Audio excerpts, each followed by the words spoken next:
All right, welcome back, guys. Let's do a follow-up to my last video that I just did on how I grind that glass. And I'm going to bring you in to my display room and show you all the different lights that I have been able to make over the years with that method, you know, using the diamond cutting wheel and the glass light bulbs. So I'll just turn you around here real quick. We'll show you a couple that I've done here recently.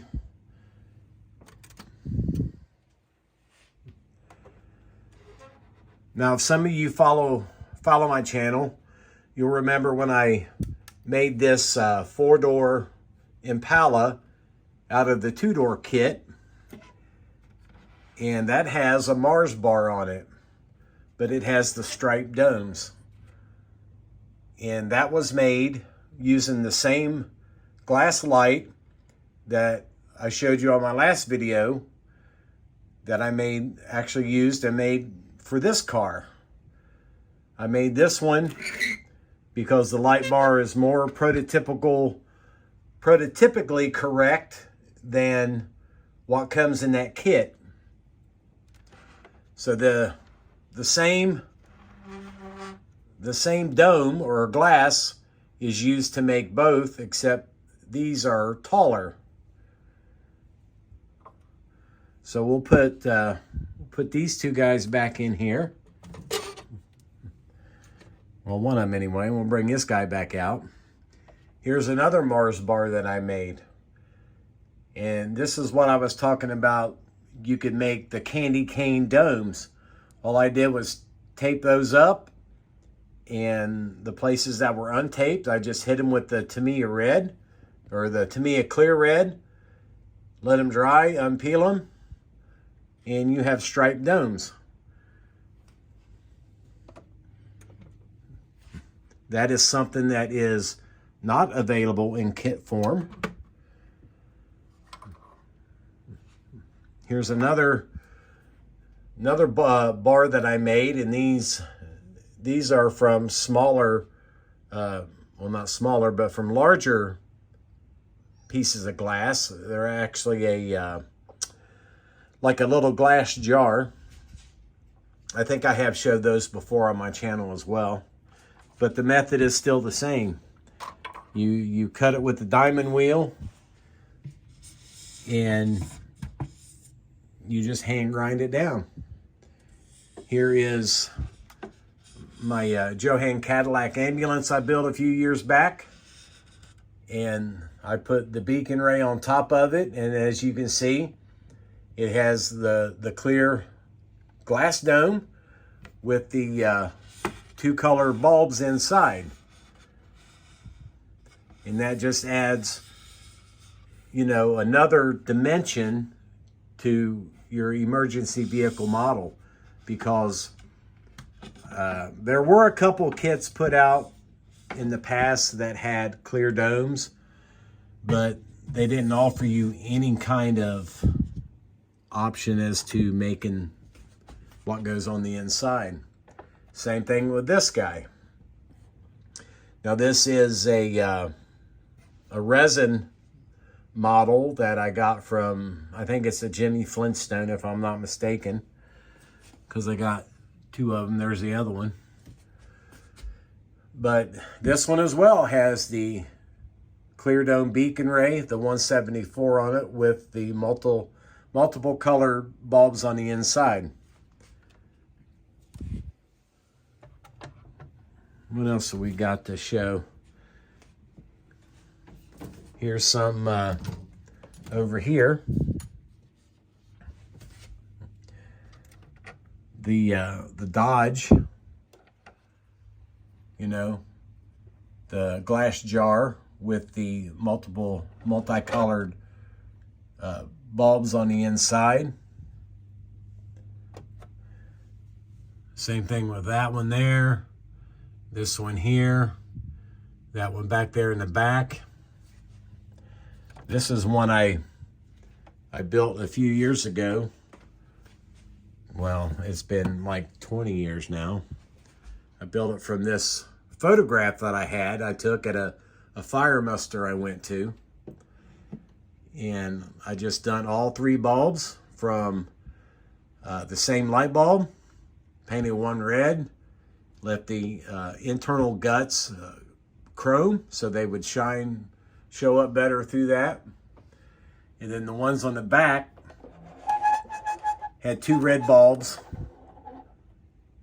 and 2 clear, just like the real one did. What we got over here? Here's a Dodge Monaco that I built using the bulbs, or the domes, I should say, from an old Johann kit.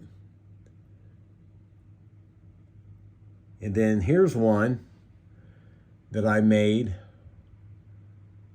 from pieces of glass that I painted red. And they look identical. This one, Florida Highway Patrol, cut from glass, painted blue on the outside. This one, red and clear bulbs on the inside with a clear glass dome. Red glass dome, red glass dome, red glass dome. And they're pretty easy, I think, to make. You know, here's some of the fire models: the red glass dome, the clear glass dome. This one's got the larger jar on it. Another round one. A couple more flat jars. I'll take you in the other room and show you the little jars that I use. You know, and they're, once you get used to making them, you know, you get to the point where you become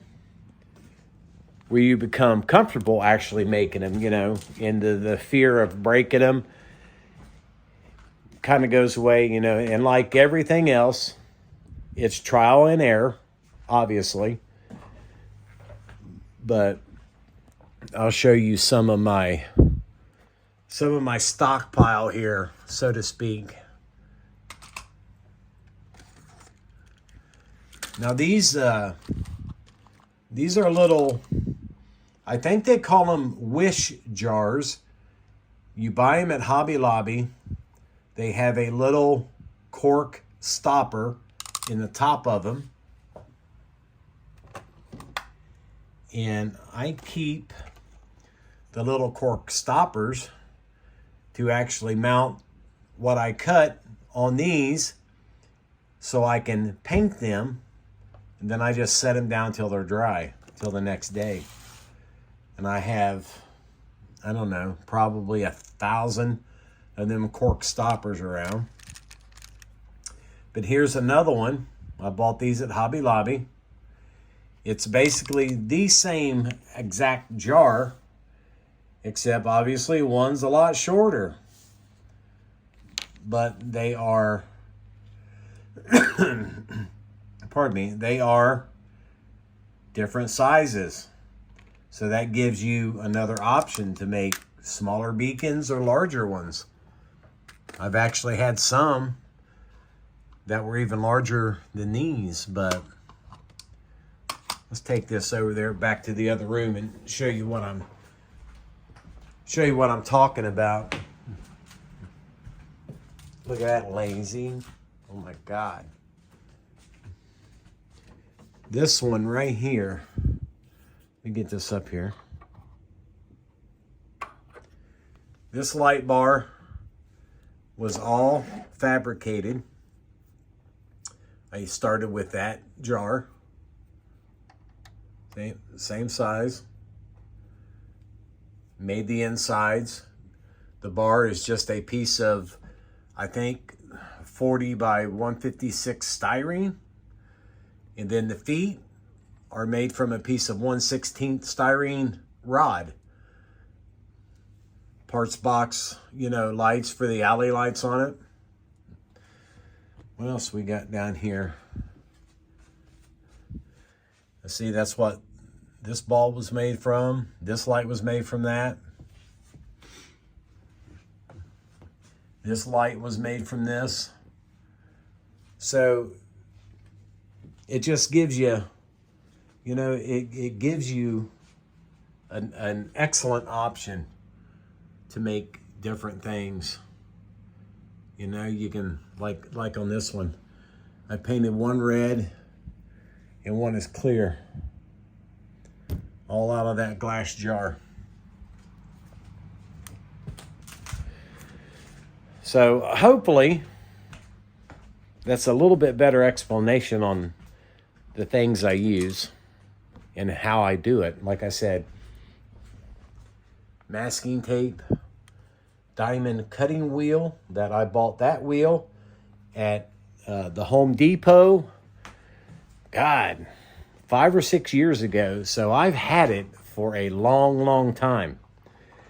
And it just stays right there in that Dremel tool. And that's what I use it for. So hopefully, all the time and effort that I spent trying to figure out how to do that will save you guys some time and will put you on your way to making more, you know, appropriate looking emergency lights for your models instead of what comes in a kit. So I hope that helps, and I'll go ahead and load this one up and let you guys have a look at that. So with that being said, it's starting to get kind of cloudy and crappy out there. It is hotter than the absolute gates of hell. And I'm just going to stay in here today and work on some models. So thanks for watching, guys, and we will see you in the next video.